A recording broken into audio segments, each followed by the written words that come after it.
रमजान महिन्यात लोडशेडिंग बंद करा, भारत मुक्ती मोर्चाने दिले निवेदन।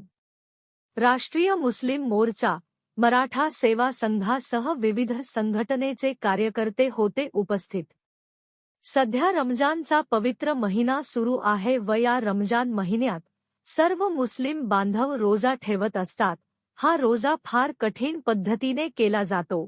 यामध्ये शेतकरी, शेतमजूर, कामगार वर्ग व लहान मुले सुद्धा हा कठीण रोजा करत असतात।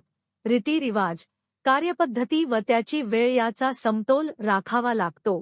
हा रमजान महिना फेब्रुवारी उन्हाळ्याचा असताना व अशातच हा रमजान महिना येत असल्याकारणाने व त्यांच्या दिनचर्येत विद्युत प्रवाह गेल्यास मुस्लिम बांधवांना मोठ्या अडचणीचा सामना करावा लागतो।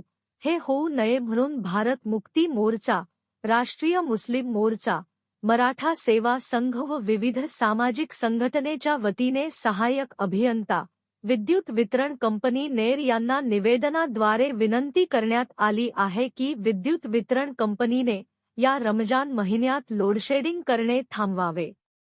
यावेळी भारत मुक्ती मोर्चा जिल्हाध्यक्ष सुनील गवई, मराठा सेवा संघात तालुकाध्यक्ष प्रा. मनोहरराव देशमुख, राष्ट्रीय मुस्लिम मोर्चाचे रजा शेख, राष्ट्रीय किसान मोर्चाचे अरविंद पाटील, भारतीय बेरोजगार मोर्चाचे जिल्हा संयोजक गायकवाड, भारत मुक्ती मोर्चाचे संघटक सचिव राजीव डफाळे, मिलिंद जामनकर, मोहम्मद रेहान, इलियास, मोहम्मद शोएब खान, इम्रान खान, मोहम्मद उबेद, रहेमान इत्यादी कार्यकर्ते उपस्थित होते।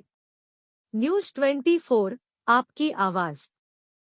मुक्ती मोर्चा व राष्ट्रीय मुस्लिम मोर्चाच्या माध्यमातून आज MSCB सहाय्यक अभियंता नेर येथे आपण निवेदन दिलेलं आहे। रमजान महिना चालू आहे आणि या रमजान महिन्यामध्ये लोड शेडिंग व्हायला नको, कारण रमजान महिन्यामध्ये फार अडचणी जातात। सगळे बुजुर्ग लोक सुद्धा रोजा घेत असतात आणि लहान मुलं सुद्धा रोजा हा उपवास धरत असतात।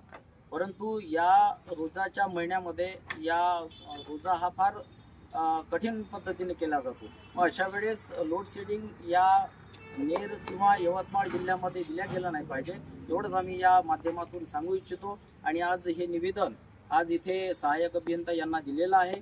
त्यासाठी मराठा सेवा संघाचे देशमुख काकाजी सुद्धा आमच्या सोबत आहेत, राष्ट्रीय किसान मोर्चाचे पाटील साहेब आहेत आणि राष्ट्रीय मुस्लिम मोर्चाचे सर्व पदाधिकारी आणि भारत मुक्ती मोर्चाचे पदाधिकारी आम्ही संपूर्ण लोक आज इथे आलेलो आहोत आणि हे निवेदन दिलेलं आहे।